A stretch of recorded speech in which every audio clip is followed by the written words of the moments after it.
سوال یہ پوچھا گیا ہے کہ بے وقوف کون ہے؟ تو اصولاً تو یہ کسی دانا شخص سے پوچھنا چاہیے۔ میں اپنے تحت کوشش کرتا ہوں کہ میری نظر میں بے وقوفی یہ ہے کہ جو عارضی زندگی میں آزمائش کو یا آسائش کو مستقل سمجھ لے وہ سب سے زیادہ بے وقوف شخص ہوتا ہے۔ اب اس کے لیے میں اپنی زندگی کا ایک واقعہ شیئر کرتا ہوں۔ میں ایک جیل میں بند تھا۔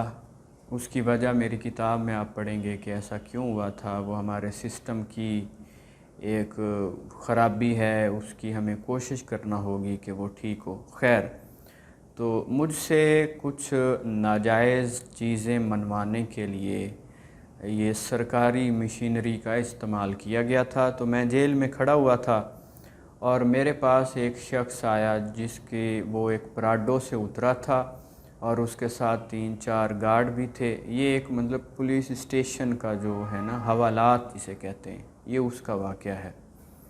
راجن پور کے قریب ایک تحصیل تھی اور وہاں پر ایک غیر ریاستی سی جگہ تھی۔ وہاں پر ایک جو ہے وہ ایک تھانہ تھا جو اسی طرح کے کاموں کے لیے زیادہ تر استعمال ہو رہا تھا۔ تو وہ شخص میرے پاس آیا اور اس نے مجھے کہا کہ ہاں جی آپ بتاؤ تم نے ماننا ہے یا نہیں ماننا۔ میں نے کہا جی بالکل بھی نہیں ماننا۔ اس نے کہا تم جانتے ہو میں کون ہوں؟ تو میں نے کہا ہاں میں جانتا ہوں، آپ ایک غافل اور بے وقوف انسان ہیں۔ اسے غصہ آیا، لیکن شاید کوئی اللہ کی طرف سے مہربانی تھی، کسی بزرگ کی دعا تھی کہ میں ایک دائرہ عافیت اپنے ارد گرد محسوس کر رہا تھا۔ میں کوئی اس کے اختیار یا چیزوں سے مروب نہیں ہوا تھا۔ تو اس نے پوچھا وہ کیسے؟ تو میں نے کہا کہ ایک بار ایک کالج میں ایک اسٹیج ڈرامہ کچھ جو ہے وہ کلاسز مل کر پرفارم کر رہی تھی۔ وہ جو ایک کالج تھا اس کا جو ایک آڈیٹوریم تھا اس میں یہ ڈرامہ ہو رہا تھا۔ مختلف لوگ جو تھے وہ ڈرامہ دیکھنے آئے ہوئے تھے اور اس میں ایک بادشاہ تھا، ایک اس کا جو تھا وہ چوبدار بنا ہوا تھا جو اس کے آگے ایک نیزہ سا پکڑ کے کھڑا ہوا ہے، اور اس طرح کی ایک کہانی تھی۔ تو لوگ جو تھے انہوں نے وہ ڈرامہ دیکھا اور چلے گئے، لیکن شاید انہیں یہ حقیقت پتہ نہیں تھی کہ جو وہاں پر چوکی دار بنا ہوا تھا وہ اس ڈرامے کے ختم ہونے کے بعد ایک BMW میں بیٹھا اور اپنے گھر چلا گیا، اور وہاں پر جو بادشاہ بنا ہوا تھا وہ اپنے سائیکل پر بیٹھا اور گھر چلا گیا۔ یہ دونوں FSC کے سٹوڈنٹس تھے۔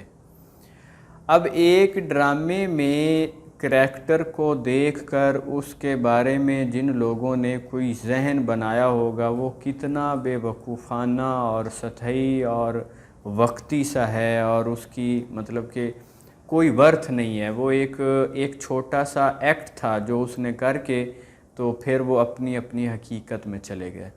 میں نے اسے کہا کہ یہ جو زندگی ہے یہ آپ ایسے سمجھ لیں کہ چاہے وہ 65 سال ہو، 70 سال ہو، 50 سال ہو، یہ ایک چھوٹا سا ایکٹ ہے، جیسے ایک ڈرامے کا ایکٹ ہوتا ہے۔ اب اس میں آپ کو بھی ایک رول ملا ہے اور مجھے بھی ایک رول ملا ہے۔ آپ کا اس وقت رول یہ ہے کہ آپ نے ایک MN ایک وزیر بن کے آنا ہے، اور میرا رول یہ ہے کہ میں نے اس وقت یہاں پر قیدی بن کر پیش ہونا ہے۔ اگر آپ اس شے کو مستقل سمجھ رہے ہیں تو یہ انتہائی بے وقوفی ہے۔ عارضی زندگی میں نہ تو آزمائش مستقل ہے اور نہ ہی کوئی اقتدار پاور یہ مستقل ہے۔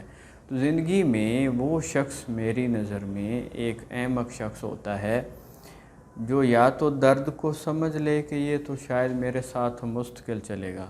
بھائی نہیں چلے گا، جب تو نہیں مستقل نہیں چلنا تو درد کہاں مستقل چلے گا۔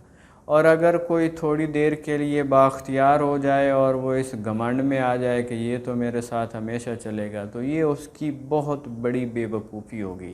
یہ دونوں چیزیں عارضی ہیں، اور تھوڑی ہی دیر بعد اسرائیل علیہ السلام نے آنا ہے اور انہوں نے کہنا ہاں جی یہ ایکٹنگ کے جو آپ نے جو کاسٹیوم پہنے ہوئے ہیں، جو لباس پہنے ہوئے ہیں، یہ اتار دو، اور اپنی اصل حقیقت میں جو ہے وہ داخل ہو کے اللہ کے سامنے پیش ہو جاؤ، اور پھر وہاں پر پوچھا جائے گا کہ اس ایکٹ کے دوران تم نے کیا کیا۔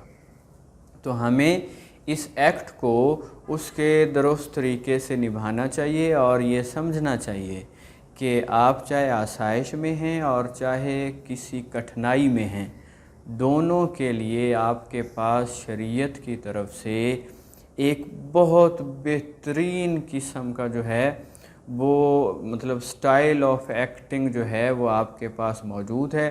آپ ان چیزوں کو اپنی زندگی میں اتاریں اور ان پر عمل کریں، اور ایک اسی کریکٹر میں رہ کر خود کو عظیم کر کے دکھائیں۔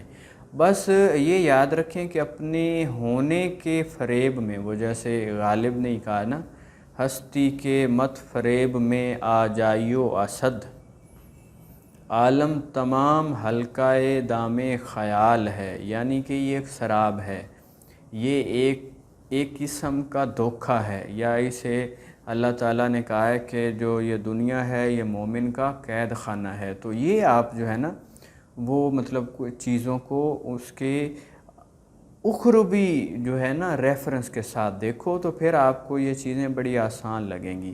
پھر یہ چیزیں جو آپ جن درد پر رو رہے ہیں وہ آپ کو آسان لگیں گی، اور جہاں پہ کہیں پر آپ مغرور ہونے والے ہیں وہاں پر آپ جو ہے وہ اپنی اصل حقیقت کے ساتھ جڑے رہیں گے۔ اگر زندگی کو ایک عارضی پن جو ہے وہ سمجھ لیا جائے تو پھر کیا ہوگا کہ ہم زندگی میں نہ تو مایوس ہوں گے کیونکہ ہم جانتے ہیں کچھ بھی پرماننٹ نہیں ہے، اور نہ ہی ہم مغرور ہوں گے کیونکہ ہم جانتے ہیں کہ میرا کوئی بھی اختیار، میری کوئی بھی پاور وہ جو ہے نا وہ مستقل نہیں ہے۔ تو جو شے مستقل نہ ہو اس کی بنیاد پر کھڑے ہو کر کوئی رویہ اپنانا ویسے بھی ایک حماقت ہوتی ہے۔